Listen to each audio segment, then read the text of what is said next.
ॲटम्समध्ये पहिली atomic theory आहे डाल्टनची. Dalton's atomic theory. Dalton's atomic theory. Okay. Dalton's atomic theory फक्त एवढंच म्हणते की matter is made up of small individual particles. त्यांना काय म्हणतात? ॲटम म्हणतात. सारख्या एलिमेंट्सचे ॲटम सारखे असतात, डिफरंट एलिमेंटचे ॲटम्स डिफरंट असतात. ॲटम इंडिव्हिजिबल आहे एवढंच डाल्टननं सांगितलं. दुसरी थिअरी मांडली ती जे थॉम्सननी. कोण? J Thomson's atomic model. Yes, J Thomson's atomic model. J थॉम्सनने सांगितलं की atom is basically positively charge sphere. ज्यामध्ये atom is positively charge sphere ज्यामध्ये निगेटिव्ह चार्ज एम्बेडेड आहे. कुठेतरी निगेटिव्ह चार्ज रुतून बसल्यासारखं आहे, जसं टरबूजमधल्या बिया. त्याला प्लम पुडिंग मॉडेलसुद्धा म्हणतात. ओके. प्लम पुडिंग मॉडेलसुद्धा म्हणतात. जे थॉम्सन हे सांगितलं की ॲटममध्ये पॉझिटिव्ह आणि निगेटिव्ह चार्ज असते. ॲटम पॉझिटिव्ह चार्ज आहे, त्याच्यामध्ये निगेटिव्ह चार्ज भरून राहते. तिसरे मॉडेल म्हणजे महत्त्वाचं, ज्याच्यावर क्वेश्चन येऊ शकतात, रुदरफोर्ड्स ॲटॉमिक मॉडेल म्हणा, किंवा जास्त इम्पॉर्टंट पॉईंट आहे रुदरफोर्डचा अल्फा पार्टिकलचा scattering experiment. Rutherford's alpha particle scattering experiment. Rutherford's alpha particle scattering experiment. Rutherford's alpha particle scattering एक्सपेरिमेंटमध्ये होतं काय नेमकं? एक फार पातळ गोल्डची एक शीट होती. ज्या गोल्डच्या शीटची थिकनेस किती असेल? ज्या गोल्डच्या शीटची थिकनेस असेल 10⁻⁷ मीटर. 10⁻⁷ मीटर थिकनेसची गोल्ड शीट. ठीक आहे. या गोल्ड शीटवर अल्फा पार्टिकलचं बॉम्बार्डिंग केलं. या गोल्डच्या शीटवर काय केलं आहे? अल्फा पार्टिकलचं बॉम्बार्डिंग केलं आहे विथ हेल्प ऑफ रेडिएक्टिव्ह सोर्स. रेडिएक्टिव्ह सोर्समुळं निघालेले अल्फा पार्टिकल्स कुठं मारलेले आहेत? या गोल्डच्या शीटवर मारलेले आहेत. ठीक आहे. आणि होतं काय मग? गोल्डच्या शीटवर मारल्यानंतर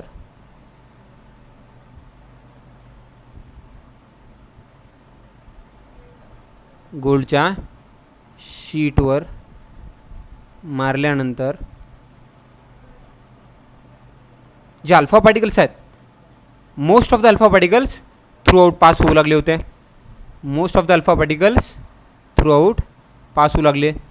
हे लीडचा बॉक्स आहे. ज्या लीडच्या बॉक्समुळं आपल्याला अल्फा पार्टिकलला एक डायरेक्शन देता येते. या लीडच्या बॉक्समध्ये आपल्याला रेडिएक्टिव्ह सबस्टन्स ठेवायचा. या लीडच्या बॉक्समध्ये आपल्याला रेडिएक्टिव्ह सबस्टन्स ठेवायचा.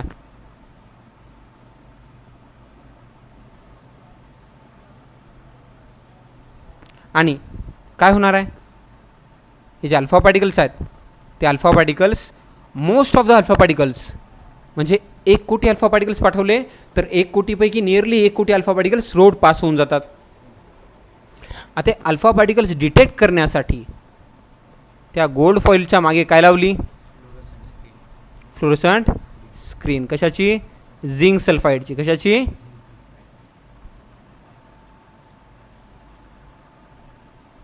झिंक सल्फाईडची फ्लोरोसंट स्क्रीन लावली. त्या स्क्रीनवरून हे कळालं आपल्याला की 1 कोटी अल्फा पार्टिकलपैकी 1 कोटी alpha particle without deflection pass होऊन गेले. मग रुदरफोर्डनं कन्क्ल्युजन दिलं. पहिलं कन्क्ल्युजन की ॲटम, काय म्हटलं रुदरफोर्ड? की ॲटम इज 99.9% हॉलो. ॲटम हा 99% काय? हॉलो आहे.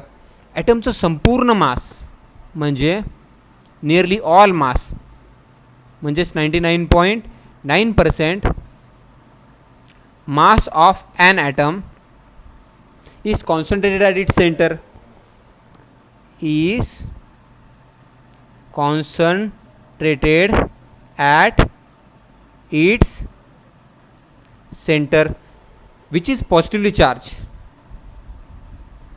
which is positively charged, called as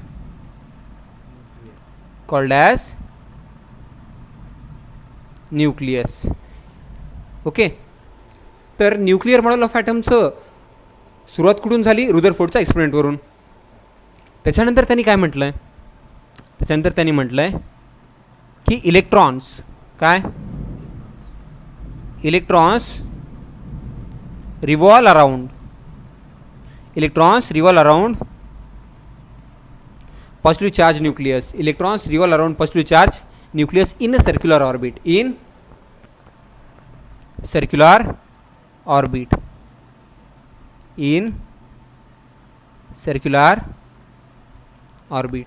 Electrons revolve around nucleus in a circular orbit.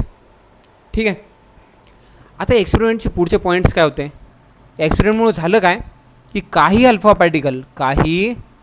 Particle हे थीटा एवढ्या अँगलला स्कॅटर झाले किंवा डिफ्लेक्ट झाले. ठीक आहे. आणि काही अल्फा पार्टिकल तर म्हणजे करोडोंमध्ये 10 अल्फा पार्टिकल 180 डिग्रीनं बाउन्स बॅक झाले. 180 डिग्रीनं बाउन्स बॅक झाले. ओके, म्हणजे जर आपण सांगितलं की अल्फा पार्टिकल स्वतःच्या पाथपासून थीटा एवढ्या अँगलवर स्कॅटर व्हायलेत, तर त्या अँगलला काय म्हणता येईल? Angle of scattering. काय म्हणता येईल त्या अँगलला? Angle of scattering. जर समजा n number of alpha particles theta एवढ्या अँगलवर स्कॅटर होत असतील, तर number of alpha particles scattering at an angle theta is inversely proportional to sin to the power theta by 2, sin to the power 4 theta by 2. कळलं का? Theta एवढ्या अँगलवर n number of alpha particle जर scatter होत असतील तर n theta is inversely proportional to sin to the power 4 theta by 2. कळलं? पण तो इंटरेस्टिंग एक जो अल्फा पार्टिकल आहे 180 डिग्रीनं, म्हणजे 10 लाखामधला एक किंवा 1 कोटीमधले 10 जे अल्फा पार्टिकल 180 डिग्रीनं वापस आलेत, तो एक जो अल्फा पार्टिकल आहे, तो अल्फा पार्टिकल गोल्डच्या न्यूक्लियसच्या किती जवळ जाऊ शकतो? त्याला म्हणतात डिस्टन्स ऑफ क्लोजेस्ट अप्रोच. काय म्हणतात?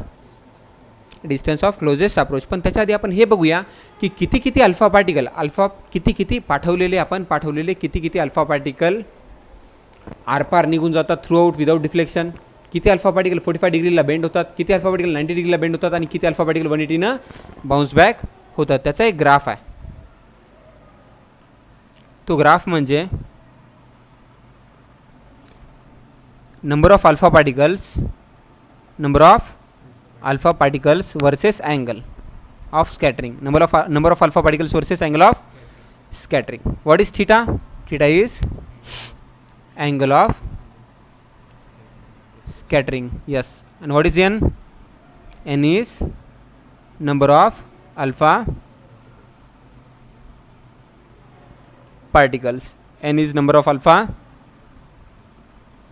particles. ठीक है ना? N is number of alpha particles. तर एक रिलेशन आहे. जर समजा आपण 10⁻⁷ म्हणजे 1 कोटी अल्फा पार्टिकल पाठवले असतील, तर जर आपण 1 कोटी अल्फा पार्टिकल पाठवले असतील तर थ्रूआउट जशाच तसं पास होणारे अल्फा पार्टिकल जवळपास 1 कोटीच असतात. 1 कोटीचा अल्फा पार्टिकल जशाच तसं पास होतात. आणि जर आपण चेक केलं की किती अल्फा पार्टिकल 45 डिग्रीला डिफ्लेक्ट होतात, तर त्यांची संख्या येते 1000वर. 1 कोटी पाठवले तर 1000 alpha particle 10⁻³ alpha particle scatter for an angle of 45 degree. आणि जर आपण विचार केला की किती अल्फा पार्टिकल 90 डिग्रीला स्कॅटर होत असतील, किती अल्फा पार्टिकल 90 डिग्रीवर स्कॅटर होत असतील, तर त्यांची संख्या येते 100 alpha particle. Just 1 कोटीमधले 100 alpha particle 90 डिग्रीने काय होतात, स्कॅटर होतात. आणि जर आपल्याला कोणी विचारलं की किती अल्फा पार्टिकल 180 डिग्रीनं बाउन्स बॅक होतात, परत येतात, तर त्यांची संख्या जस्ट 10मध्ये येते. Okay, just 10 alpha particle, just 10 alpha particle bounces back. ठीक आहे, just 10 alpha particle bounces back. तर आपल्याला ग्राफ काढायचा असेल तो ग्राफ असा निघतो.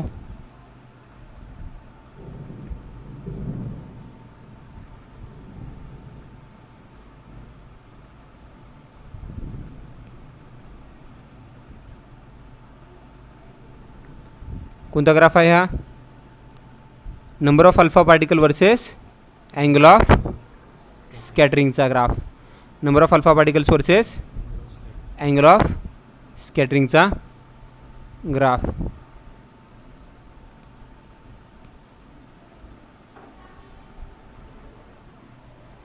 ठीक आहे, त्यानंतर आपल्याला जर डिस्टन्स ऑफ क्लोजेस्ट अप्रोच काढायचा असेल तर कन्सेप्ट लई सोपी आहे. सपोज हे गोल्डचं एक न्यूक्लियस आहे. गोल्डच्या न्यूक्लियसचा चार्ज किती? +ZE. आपल्याला पाठवायचं काय? Alpha particle. ठीक आहे, आता आपल्याला अल्फा पार्टिकल पाठवायचं आहे तर अल्फा पार्टिकलबद्दल माहिती पाहिजे आपल्याला. Mass of alpha particle is 4 times mass of proton and charge of alpha particle is 2 times charge of proton. Yes, alpha particle is positively charge, helium nucleus. Okay, तर alpha पार्टिकलचं mass 4 times mass of proton असते आणि charge 2 times charge of proton असते. आता या alpha पार्टिकलची जी kinetic energy आहे, या अल्फा पार्टिकलची जी कायनेटिक एनर्जी आहे म्हणजे ½ mv². या अल्फा पार्टिकलची जी कायनेटिक एनर्जी आहे ती कायनेटिक एनर्जी जसं तो अल्फा पार्टिकल गोल्डच्या न्यूक्लियसकडे जातो तसं ती कायनेटिक एनर्जी काय बनते? Potential energy. आणि एक पॉईंट असा येतो की दोघांचे पॉझिटिव्ह चार्ज एकमेकांना असं रिपेल करतात की तो अल्फा पार्टिकल थांबतो. आणि त्या पॉईंटला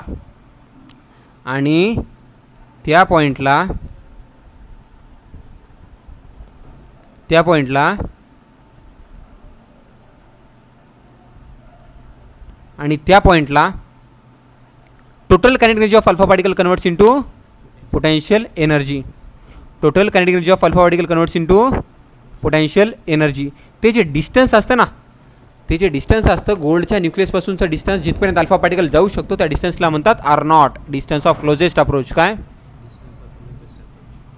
distance of closest approach. Distance of closest approach. आपल्याला काय करायचं आहे? कायनेटिक एनर्जी जी अल्फा पार्टिकलची आहे त्याला इक्वेट करून टाकायचं कोणासोबत? पोटेन्शियल एनर्जी सोबत. वी नो इलेक्ट्रोस्टॅटिक्समध्ये पोटेन्शियलचा फॉर्म्युला काय? KQ1Q2/R. KQ1Q2/R. So here Q1 is 2E. Q1 is 2E. Q2 is ZE. So Q1 Q2 म्हणजे 2ZE² divided by R0. K2ZE² R0. समजलं का? सो अल्फा पार्टिकलची टोटल कायनेटिक एनर्जी काय बनणार आहे? Potential energy. आणि अशा प्रकारे आपल्याला डिस्टन्स ऑफ क्लोजेस्ट अप्रोच काढता येते by equating kinetic energy and potential energy. We can find out by equating kinetic energy and potential energy. We can find out R0. So R0 is equal to 2kz, or simply R0 is equal to K2ZE² divided by kinetic energy of alpha particle और ½ mv². ठीक आहे, हे distance of closest अप्रोचचा formula. आता distance of closest अप्रोचच्या नंतर impact parameter. कधी कधी आपल्याला impact पॅरामीटरबद्दल सुद्धा विचारू शकतात. इम्पॅक्ट इम्पॅक्ट पॅरामीटर काय असते? आता हे जे अल्फा पार्टिकलचं जे न्यूक्लियस आहे, सॉरी गोल्डचं जे न्यूक्लियस आहे प्लस झेड ई, आणि जो आपला अल्फा पार्टिकल येतो आहे, तर आपल्या अल्फा पार्टिकलचा जो पाथ आहे, अल्फा पार्टिकलचा जो पाथ आहे त्याला पॅरलल एक लाईन काढायची जी कुठून गेली पाहिजे? गोल्डच्या न्यूक्लियसमधून गेली पाहिजे. आणि या परपेंडिक्युलर डिस्टन्सला गोल्डच्या न्यूक्लियसपासून अल्फा पार्टिकलच्या परपेंडिक्युलर डिस्टन्सला इम्पॅक्ट पॅरामीटर म्हणतात. काय म्हणतात? Impact parameter. जिथं आल्यानंतर अल्फा पार्टिकलवर maximum electrostatic force of repulsion लागतं आणि आपला अल्फा पार्टिकल स्कॅटर होतो. काय होतो? स्कॅटर होतो. किती अँगलनं? थीटा एवढ्या अँगलनं आपला अल्फा पार्टिकल काय होतो? स्कॅटर होतो. ठीक आहे. तर आपल्याला जर अँगल ऑफ स्कॅटरिंग माहिती असेल, जर आपल्याला अँगल ऑफ स्कॅटरिंग थीटा माहिती असेल तर आपल्याला इम्पॅक्ट पॅरामीटर बी काढता येतो. डिस्टन्स ऑफ क्लोजेस्ट अप्रोच सारखाच फॉर्म्युला याचा सुद्धा, फार simple. Impact parameter b is equal to फक्त त्या टूच्या जागी कॉट थीटा बाय 2 येते. K z e square divide by kinetic energy multiplied by cot of theta by 2. This is equation for impact parameter. Parameter. ठीक आहे ना. Impact parameter झाल्यानंतर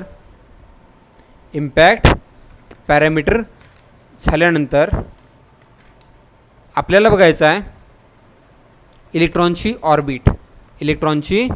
orbit. Orbit of electron. काय? Orbit of electron.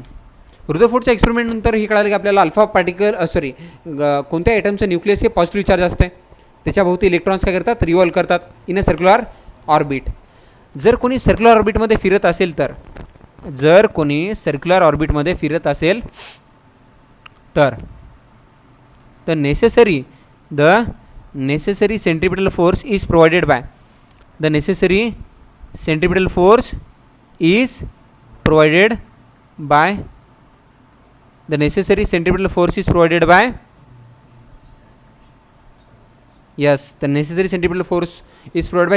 force of attraction between electron and nucleus. Okay. The necessary centripetal force is provided by electrostatic force. So centripetal force is provided by electrostatic force. आणि फार महत्त्वाचं equation centripetal force आपल्याला कोणाकडून मिळतो? Electrostatic फोर्सकडून मिळतो. Electrostatic force म्हणजे M. नेहमी लक्षात ठेवा, एक गोष्ट नेहमी लक्षात ठेवा, आपण इथे एक असं ॲटॉमिक मॉडेल काढलं आहे ज्यामध्ये इलेक्ट्रॉन आहे आणि न्यूक्लियस आहे. इलेक्ट्रॉन न्यूक्लियसच्या भोवती गोल फिरायला आहे. तर काही लक्षात ठेवण्यासारख्या गोष्टी, आर्यन हे nth ऑर्बिटची रेडियस आहे, ज्यामध्ये फिरणाऱ्या इलेक्ट्रॉनचं मास किती आहे? m. त्या इलेक्ट्रॉनची वेलॉसिटी किती आहे? vn. nth ऑर्बिटमध्ये फिरणाऱ्या इलेक्ट्रॉनची वेलॉसिटी किती आहे? vn. त्या ऑर्बिटची रेडियस किती आहे? rn. जर आपण vn डिवाइड बाय rn केलं तर त्या इलेक्ट्रॉनची काय येते? ओमेगा n एवढी अँग्युलर वेलॉसिटी येते. आणि जर आपण 2 पायला ओमेगा n जर डिवाइड केलं तर आन्सर येते time period of revolving electron in nth orbit. आणि जर आपण याचा जर रेसिप्रोकल केला तर आपल्याला frequency of electron revolving in nth orbit येऊन जाते. म्हणजे आपण काय काय पाहिलं या मॉडेलमध्ये? इथं काढलेल्या डायग्राममध्ये आपण काय काय पाहिलं? आपण पाहिलं की न्यूक्लियसपासून nth ऑर्बिटची रेडियस किती आहे? rn. त्याच्यामध्ये गोल फिरणाऱ्या इलेक्ट्रॉनचं मास किती आहे? m. त्या इलेक्ट्रॉनची वेलॉसिटी किती आहे? vn. त्या इलेक्ट्रॉनची वेलॉसिटी किती आहे? vn. जर vn डिवाइड बाय rn जर आपण केलं तर त्या इलेक्ट्रॉनची काय येते? nth ऑर्बिटमधल्या इलेक्ट्रॉनची अँग्युलर वेलॉसिटी ओमेगा n. त्या इलेक्ट्रॉनचा टाइम पिरियड किती येतो? tn. nth ऑर्बिटमध्ये रिव्हॉल्व करणाऱ्या इलेक्ट्रॉनचा टाइम पिरियड किती येतो? tn. आणि रिव्हॉल्विंग इलेक्ट्रॉनची फ्रिक्वेन्सी किती येते? रेसिप्रोकल ऑफ टाइम पिरियड म्हणजे Fn.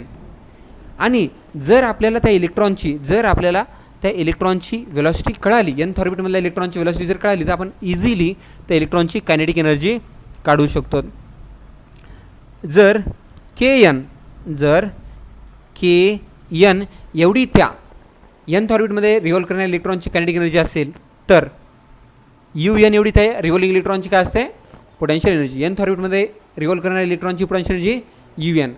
आणि दोघांची ॲडिशन जर केली तर total energy of electron revolving in nth orbit TeN येऊन जातं.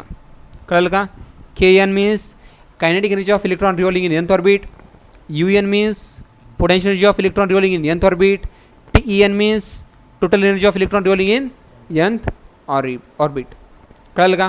तर हे सगळे इक्वेशन्स कुठून निघतात, त्याची सुरुवात होते necessary centripetal force is provided by electrostatic force. आणि आपण दोन्ही इक्वेशन्सला इक्वेट केलं तर सेंट्रिपिटल फोर्सचं equation mass of electron into Vn square divide by Rn is equal to K Q1 Q2 म्हणजे ZE into E, ZE square divide by Rn square. Rn आणि square जर कॅन्सल झालं तर आपल्याला मिळते Rnचं इक्वेशन. कशाचं इक्वेशन? हां, आता इथून दोन फाटे फुटतात. आपल्याला इझिली कायनेटिक एनर्जीचं इक्वेशन काढता येते आणि Rnचं इक्वेशन काढता येते. आपल्याला इथून कायनेटिक एनर्जीचं इक्वेशन मिळते. जर आपण दोन्ही साईडला हाफनं मल्टिप्लाय केलं तर आपल्याला मिळून जाते equation of kinetic energy is equal to half mVn square is equal to half KZE square. ठीक आहे ना? आणि जर आपल्याला Rnच काढायचं असेल तर Rn मिळून जातं आपल्याला KZE square divide by mVn square. ठीक आहे. नेहमी लक्षात ठेवा, कोणत्याही न्यूक्लियसच्या भोवती रिव्हॉल्विंग इलेक्ट्रॉनची कायनेटिक एनर्जी E असेल, रिव्हॉल्विंग इलेक्ट्रॉनची कायनेटिक एनर्जी E असेल, तर त्याची पोटेन्शियल एनर्जी काय येते, -2E. काय येते? -2E. आणि टोटल एनर्जी किती येते? -E. टोटल एनर्जी किती येते? -E. So kinetic energy of revolving electron किती आहे? KZE square bye 2Rn. तर पोटेन्शियल एनर्जी किती येते? Potential energy of revolving electron किती येते? Potential energy of revolving electron in nth orbit is -2 means -KZE square divide by Rn. So total energy काय येते? Total energy of electron revolving in nth orbit is minus kinetic energy, so -KZE square divide bye 2Rn. ठीक आहे का? आता याच्या पुढचे equations आपल्याला बोरकडून मिळतील. Okay, Bohr's atomic model. आतापर्यंत कोण संपलं? Rutherford's atomic model. म्हणजे आतापर्यंत आपण पाहिलं रुदरफोर्ड्स ॲटॉमिक मॉडेल. आता आपण काय पाहणार आहोत? Bohr's atomic model. ठीक आहे. रुदरफोर्ड्स ॲटॉमिक मॉडेल संपलं. त्याचे ड्रॉबॅक्स काय आहेत? रुदरफोर्ड्स ॲटॉमिक मॉडेलचे ड्रॉबॅक्स. रुदरफोर्ड्स ॲटॉमिक मॉडेलचे ड्रॉबॅक्स ऑफ रुदरफोर्ड्स ॲटॉमिक मॉडेल. पहिलं ड्रॉबॅक, रुदरफोर्ड म्हणतो इलेक्ट्रॉन गोल फिरतात. पण त्यावेळेस पॉप्युलर असलेली किंवा आताही पॉप्युलर आहे ती क्लासिकल थिअरी ऑफ इलेक्ट्रोमॅग्नेटिझम काय म्हणते? इलेक्ट्रॉन जर गोल फिरत असेल तर तो एनर्जी रॅडिएट करतो. काय करतो? हां, म्हणजे इलेक्ट्रॉन रिव्हॉल्विंग इलेक्ट्रॉनची स्टॅबिलिटी समजून शकला नाही. Rutherford was unable to explain stability of electron in a orbit. Unable to explain stability of electron in circular orbit. ठीक आहे ना? म्हणजे पॉझिटिव्ह चार्ज न्यूक्लियसच्या भोवती जर इलेक्ट्रॉन गोल फिरत असेल तर तो ॲक्सलेरेशनमध्ये असतो. आणि ॲक्सलेटेड charge classical theory of electromagnetism काय म्हणते? क्लासिकल थिअरी ऑफ इलेक्ट्रोमॅग्नेटिझम म्हणते क्लासिकल थिअरी ऑफ इलेक्ट्रोमॅग्नेटिझम काय म्हणते? Accelerated charge radiates energy. Accelerated charge radiates energy. Accelerated charge radiates energy. याचा अर्थ जर इलेक्ट्रॉन गोल फिरत असेल, याचा अर्थ जर इलेक्ट्रॉन गोल फिरत असेल तर त्याने एनर्जी बाहेर सोडली पाहिजे आणि त्याची वेलॉसिटी कमी झाली पाहिजे आणि तो इलेक्ट्रॉन न्यूक्लियसमध्ये फॉल झाला पाहिजे. असं कोण म्हणते? Classical theory. आणि ते एक्सप्लेन करू शकत नाही रुदरफोर्ड की बाबा असं का होत नाही. हे आहे रुदरफोर्ड्स ॲटॉमिक मॉडेलचं पहिलं ड्रॉबॅक. रुदरफोर्ड्स ॲटॉमिक मॉडेलचं दुसरं ड्रॉबॅक म्हणजे तो स्पेक्ट्रम एक्सप्लेन करू शकत नाही. इमिशनचं स्पेक्ट्रम आणि ॲब्झॉर्प्शनचं स्पेक्ट्रम एक्सप्लेन करू शकत नाही.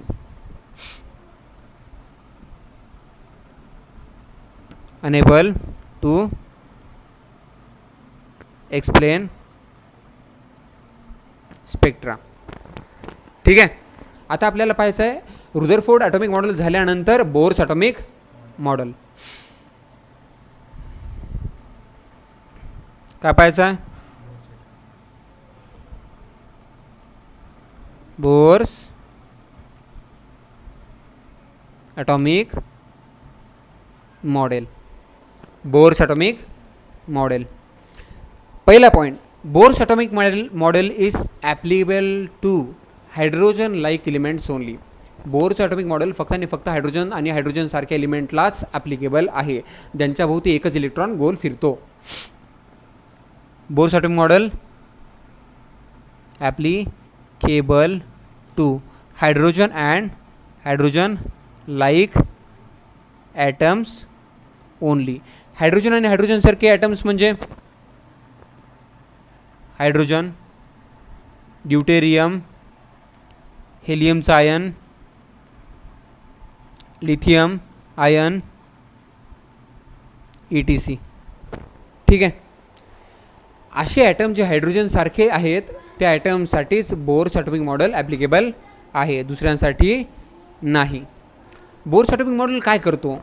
बोर्स ॲटॉमिक मॉडेल आपल्याला हे सांगतो की पॉझिटिव्हली चार्ज न्यूक्लियसच्या भोवती, पॉझिटिव्हली चार्ज न्यूक्लियसच्या भोवती इलेक्ट्रॉन्स जे रिव्हॉल्व करतात, पॉझिटिव्हली चार्ज न्यूक्लियसच्या भोवती इलेक्ट्रॉन्स जे रिव्हॉल्व करतात ते फक्त आणि फक्त स्टेबल ऑर्बिटमध्येच रिव्हॉल्व करू शकतात, कुठल्याही ऑर्बिटमध्ये रिव्हॉल्व करू शकत नाहीत. Electrons revolves in a definite stable orbit. Electron एकतर पहिल्या ऑर्बिटमध्ये रिव्हॉल्व करेल, नाहीतर तो दुसऱ्या ऑर्बिटमध्ये रिव्हॉल्व करेल, नाहीतर तो तिसऱ्या ऑर्बिटमध्ये रिव्हॉल्व करेल. बोरनं या ऑर्बिटच्या नंबरला प्रिन्सिपल क्वांटम नंबर असे सांगितलेला आहे. ओके. म्हणजे इलेक्ट्रॉन हा न्यूक्लियसच्या भोवती डेफिनाइट स्टेबल ऑर्बिटच्या मध्येच रिव्हॉल्व करतो. Electron revolve around nucleus. काय? Electron revolve around nucleus in definite stable orbit. एक शब्द आहे स्टेबल ऑर्बिट. इथंच बोरची स्पेशालिटी आहे. बोरनं स्टॅबिलिटी ऑफ ऑर्बिट मेन्शन केलेली आहे की इलेक्ट्रॉन त्या ऑर्बिटमध्ये रिव्हॉल्व करतो ज्या ऑर्बिट एवढी त्याच्यामध्ये एनर्जी असेल. ओके. जर तो एनर्जी गेन करेल तर तो इलेक्ट्रॉन हायर एनर्जी लेवल म्हणजे हायर ऑर्बिटमध्ये रिव्हॉल्व करेल आणि तो इलेक्ट्रॉन जेव्हा एनर्जी लूज करेल तेव्हा तो इलेक्ट्रॉन परत लोअर लेवलला येईल. याला moving from ground state to excited state आणि moving from excited state to ground state असं म्हणतात. त्यामुळं बोर ॲब्झॉर्प्शन आणि इमिशन स्पेक्ट्रा एक्सप्लेन करू शकतो. ते काय ते पुढे बघूया आपण. पण बोरनं काय सांगितलं? Electron revolve around nucleus in a definite stable orbit. Electron न्यूक्लियसच्या भोवती डेफिनाइट स्टेबल ऑर्बिटमध्येच रिव्हॉल्व करतात. इलेक्ट्रॉन न्यूक्लियसच्या भोवती डेफिनाईट स्टेबल ऑर्बिटमध्येच रिव्हॉल्व करतात. अजून एक गोष्ट, ज्यावेळेस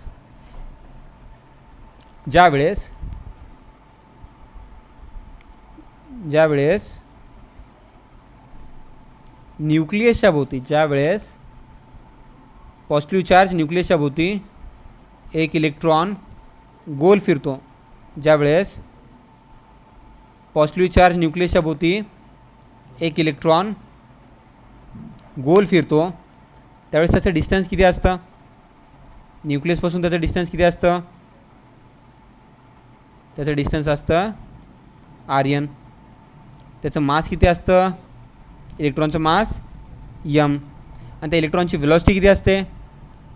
त्या इलेक्ट्रॉनची व्हेलॉसिटी असते व्ही.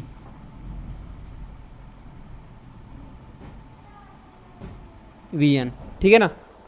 मग आपल्याला सांगता येतं न्यूक्लियसच्या भोवती nth ऑर्बिटमध्ये फिरणाऱ्या इलेक्ट्रॉनचं अँग्युलर मोमेंटम, न्यूक्लियसच्या भोवती nth ऑर्बिटमध्ये फिरणाऱ्या इलेक्ट्रॉनचं angular momentum L is equal to m v n r n असते. एम व्ही आर म्हणजे m v n r n, m v n r n. तर बोर म्हणतो न्यूक्लियसच्या भोवती रिव्हॉल्व करणाऱ्या इलेक्ट्रॉनचं जे अँग्युलर मोमेंटम आहे ते इंटिग्रल मल्टिपल ऑफ h/2π असतं.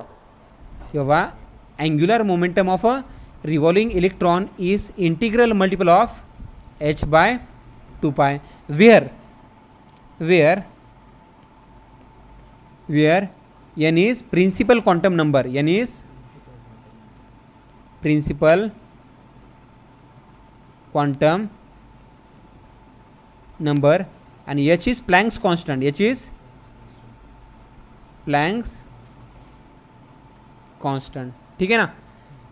प्रिन्सिपल क्वांटम नंबर जसं 1 2 3 ऑर्बिटचा नंबर. ठीक आहे. प्लँक्स कॉन्स्टंट आणि त्याची व्हॅल्यू काय असते? h is equal to 6.6 into 10⁻⁻34 joule second. ठीक आहे. सो अकॉर्डिंग टू याला काय म्हणता येते? याचं नाव आहे बोर्स क्वांटायझेशन कंडिशन. काय म्हणतात त्याला? Bohr's quantization condition. Bohr's quantization condition म्हणतात त्याला. काय म्हणतात? Bohr's quantization condition. According to Bohr's quantization condition, m v n r n म्हणजे angular momentum is n times h/2π, n times h/2π, n times h/2π. ठीक आहे. हा point झाल्यानंतर bore आपल्याला हे समजून सांगतो की ज्यावेळेस पॉईंट नंबर 4मध्ये बोर आपल्याला हे समजून सांगतो की ज्यावेळेस न्यूक्लियसच्या भोवती एका ऑर्बिटमध्ये फिरणारा इलेक्ट्रॉन, न्यूक्लियसच्या भोवती एका ऑर्बिटमध्ये फिरणारा जो इलेक्ट्रॉन आहे,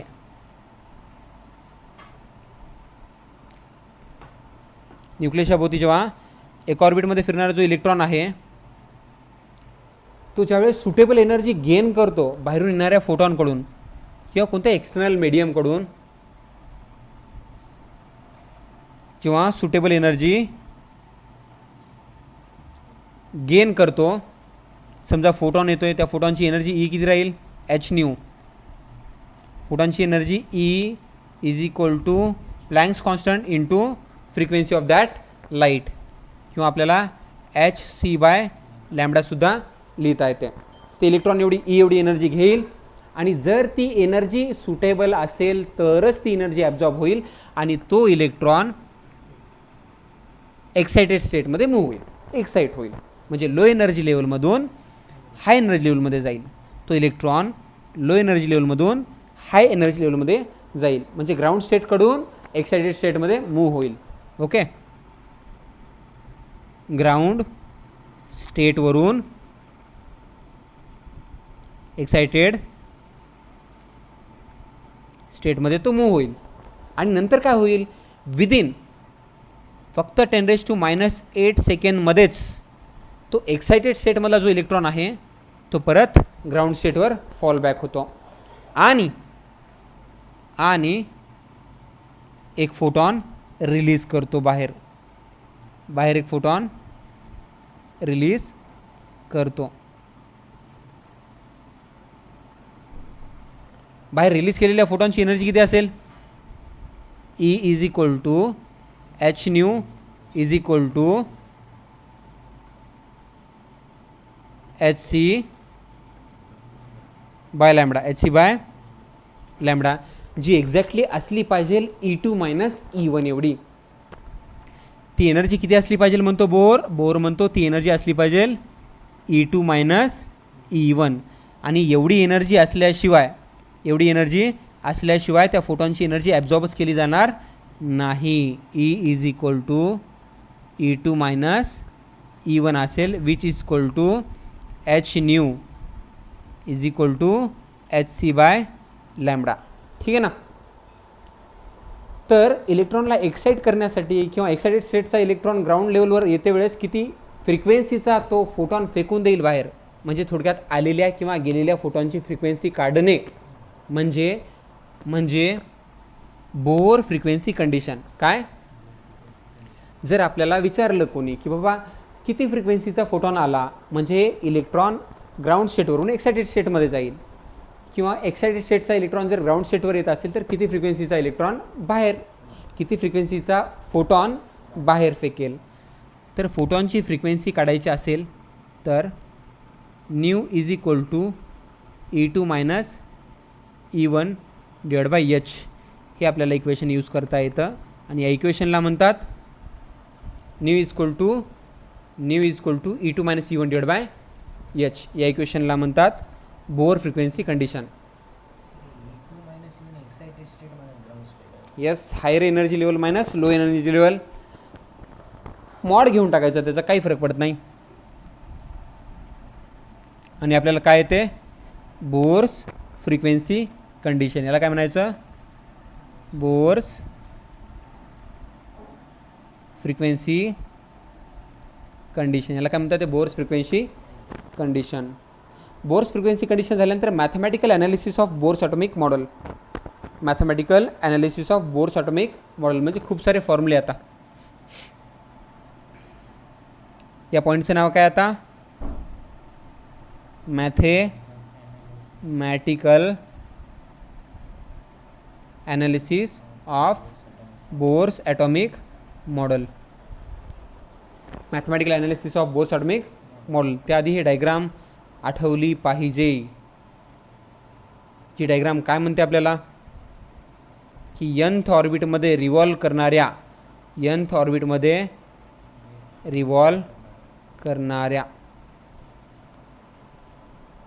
इलेक्ट्रॉनची nth ऑर्बिटमध्ये रिव्हॉल्व करणाऱ्या इलेक्ट्रॉनची radius rn, velocity vn, angular velocity omega n, त्याचा टाईम पिरियड tn, त्याची फ्रिक्वेन्सी fn, त्या इलेक्ट्रॉनची कायनेटिक एनर्जी kn, त्या इलेक्ट्रॉनची पोटेन्शियल एनर्जी un, त्या इलेक्ट्रॉनची टोटल एनर्जी Tn. ओके, पहिल्यांदा आपण काढूया Rn. ओके, आपल्याला माहीत आहे इथून Rn काय येऊन जाते? Rn is equal to KZE square divide by MVN square. आणि आपल्याला अजून एक गोष्ट माहिती होती आता बोरने शिकवलेली की MVN Rn is equal to NH by 2π, N times H by 2π. आपण काय करू शकतो? आपण इथं Rnची व्हॅल्यू सबस्टिट्यूट करू शकतो. आपण इथं Rnची व्हॅल्यू सबस्टिट्यूट केल्यानंतर किंवा Vnची व्हॅल्यू सबस्टिट्यूट करू शकतो. आपण जर Vnची व्हॅल्यू जर सबस्टिट्यूट केली या बोर्स क्वांटायझेशन कंडिशनवरून जर आपण Vnची व्हॅल्यू ठेवली तर Vnची व्हॅल्यू काय येईल?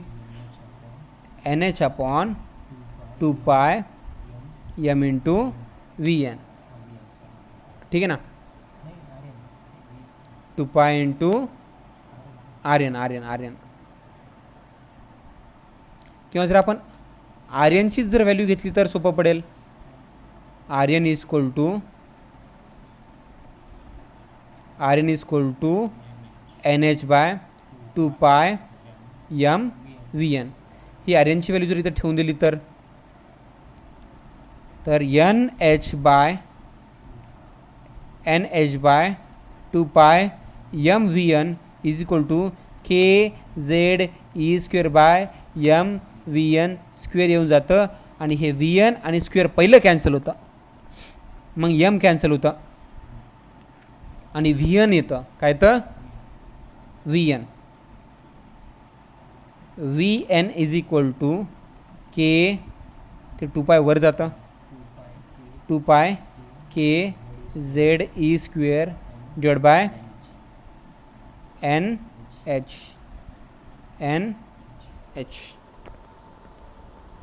2 pi KZE square bye NH 2 pi KZE square bye NH. आणि हीच VNची व्हॅल्यू जर आपण यूज केलेल्या आर्यनच्या इक्वेशनमध्ये ठेवून दिली तर परत आपल्याला आर्यनचा फॉर्म्युला येऊन जातो. कशाचा फॉर्म्युला येऊन जातो? आर्यनचा फॉर्म्युला येऊन जातो. काय म्हणून येतो तो बघा. R n is equal to NH N square H square येईल. आपण ठेवून बघूया. NH by r n is equal to NH by, ते रेड केलेलं सर्कलचा formula, NH by 2 pi M VNच्या जागी 2 pi KZE square divide by NH. ते NH वर गेल्यानंतर काय होते? N square H square divide bye N square H square divide bye 4 pi square MZE square MKZE square 4 pi square MKZE square. हे येतं आर्यन. काय तर म्हणजे nth ऑर्बिटमध्ये, कुठं nth ऑर्बिटमध्ये रिव्हॉल्व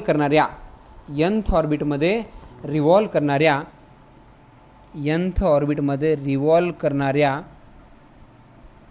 इलेक्ट्रॉनची रेडियस किंवा nth ऑर्बिटची रेडियस. आणि आपण जर काळजीपूर्वक पाहिलं की n म्हणजे प्रिन्सिपल क्वांटम नंबर आणि Z म्हणजे ॲटॉमिक नंबर, या दोन गोष्टी सोडल्या तर बाकीचं सगळं कॉन्स्टंट आहे. आणि आपण जर म्हटलं की बाबा हायड्रोजनसाठी for hydrogen N is equal to 1, हायड्रोजनचं पहिलं ऑर्बिट म्हणजे N इज इक्वल टू 1 आणि Z इज इक्वल टू 1, तर बाकीच्या सगळ्याची व्हॅल्यू किती येते? R n is equal to N square by Z into 0.53 angstrom which is equal to R0, because for hydrogen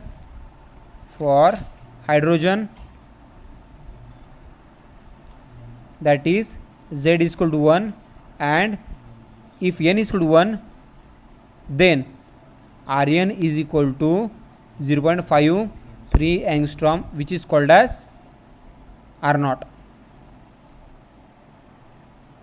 ठीक आहे ना. किंवा त्याला सरळ आर हायड्रोजनच म्हणलेलं बरं. घेतो. ठीक आहे ना. तर मग असं आपल्याला कोणत्याही ऑर्बिटची रेडियस काढता येते. आणि जर आपण हे आर्यन यूज केलं आणि त्या VNच्या इक्वेशनमध्ये ठेवून दिलं तर जर आपण हां इथं VNचं तर ऑलरेडी इक्वेशन काढलेलं आहे. आपण जर आपण VNचं तर ऑलरेडी इक्वेशन काढलेलं आहे. VNचं इक्वेशन काय? आर्यन तर निघालं ना. VNचं इक्वेशन इथंच काढलेलं आहे बघा. हे VNचं इक्वेशन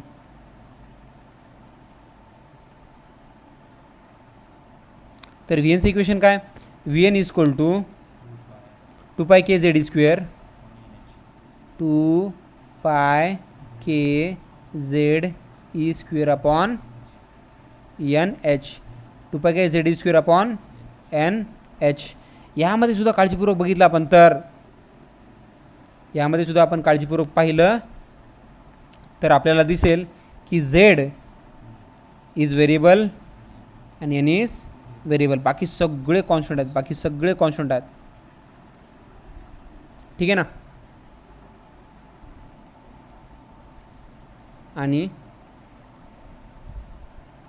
आणि जर आपण हायड्रोजनचा विचार केला की बाबा फॉर हायड्रोजन काय, for hydrogen z is equal to 1 आणि n is equal to 1. For hydrogen z is equal to 1 आणि एन इज इक्वल टू 1. अशा परिस्थितीमध्ये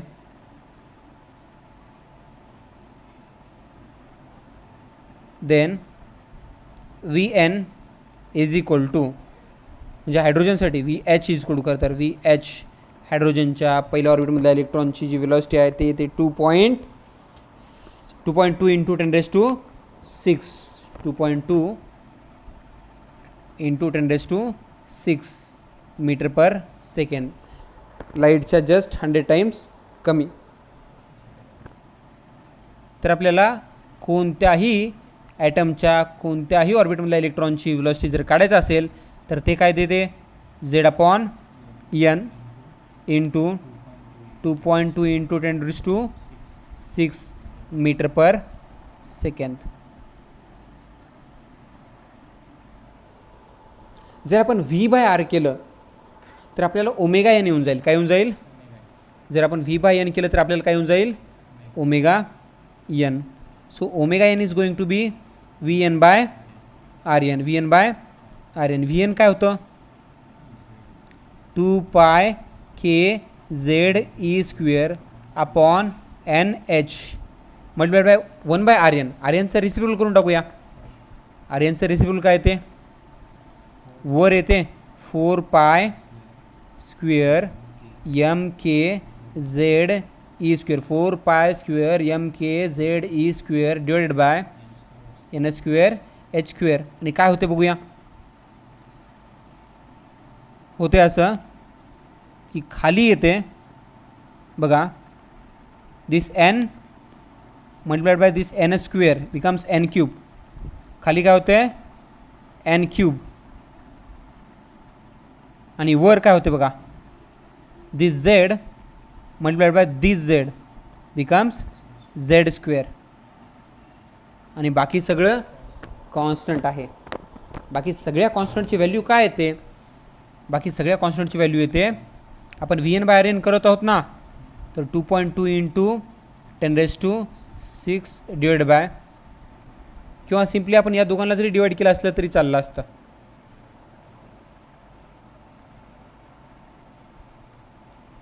2.2 इंटू 10⁶ डिवाइड बाय 0.53 इंटू 10⁻10. तर नियरली 4.4 इंटू 10⁻16च्या जवळपास येऊन जाते ते. Answer is omega n is equal to z square upon n cube into 4.4 into 10⁻16 radian per second. nth ऑर्बिटमध्ये revolve करणाऱ्या इलेक्ट्रॉनची अँग्युलर फ्रिक्वेन्सी. nth ऑर्बिटमध्ये रिव्हॉल्व करणाऱ्या इलेक्ट्रॉनची अँग्युलर फ्रिक्वेन्सी. nth ऑर्बिटमध्ये रिव्हॉल्व करणाऱ्या इलेक्ट्रॉनची अँग्युलर फ्रिक्वेन्सी. ठीक आहे ना. जर आपल्याला ओमेगा कळाला असेल तर टाइम पिरियड काढता येतो, because t is equal to 2 pi by omega. So 2 pi by omega जर करायचं असेल,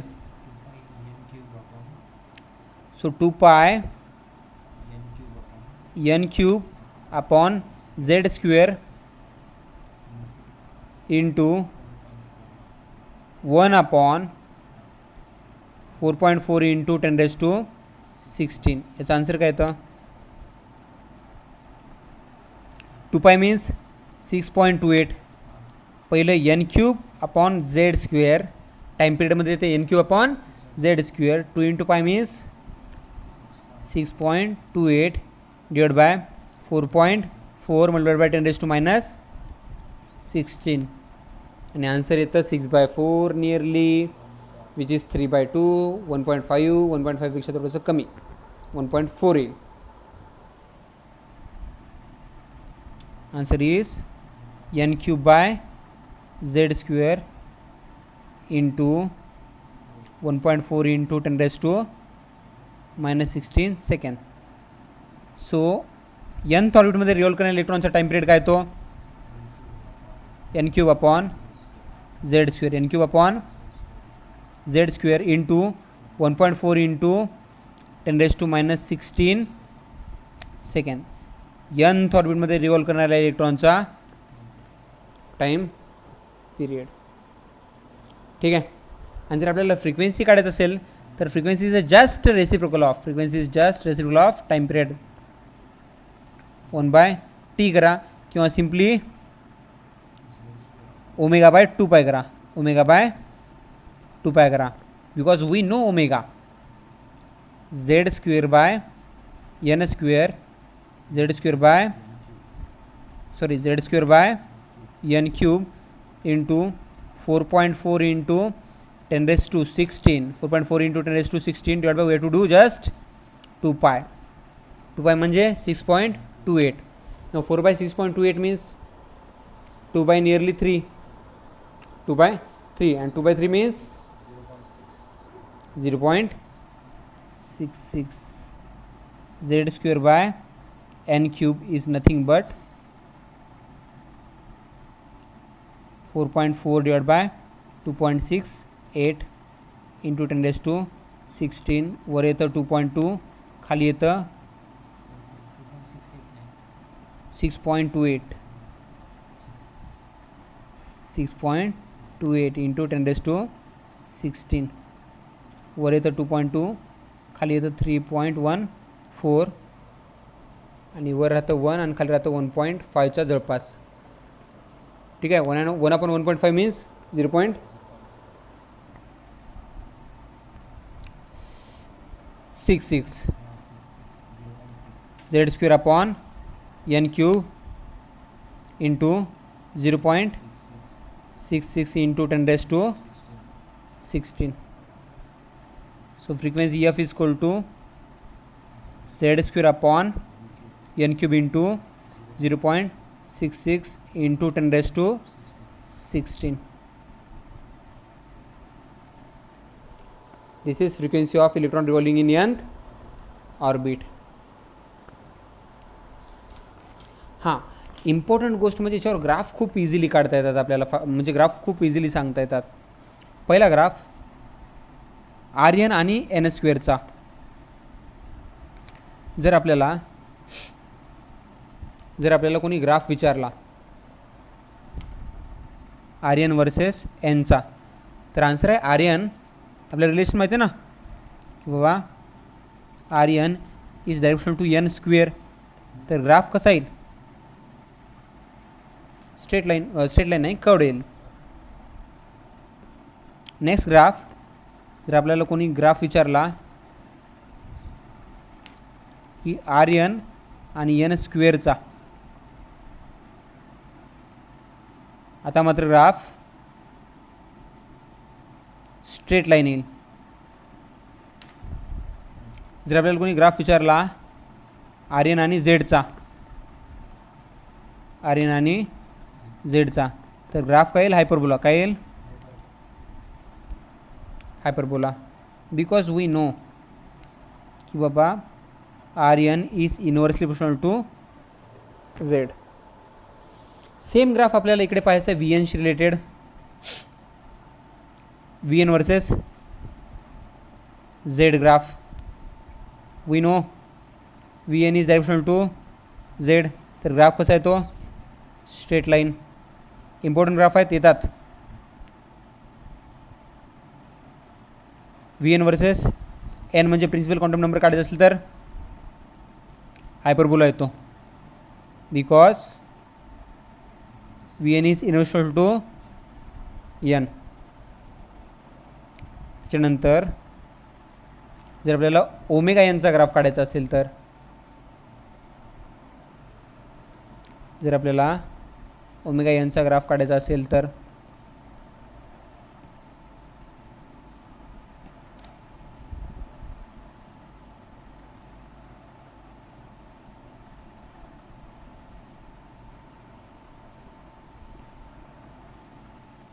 omega n versus z, omega n versus n.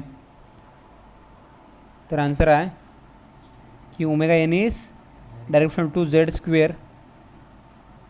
तर ग्राफ एक्सपोनेन्शियली वाढत जातो आणि omega n is inversional to n cube. तर ग्राफ काही असा येईल. ठीक आहे ना. नाही असा येईल एक्सपोनेन्शियली डिक्रीज. आणि सिमिलरली टाइम पिरियड आणि फ्रिक्वेन्सीचा ग्राफ.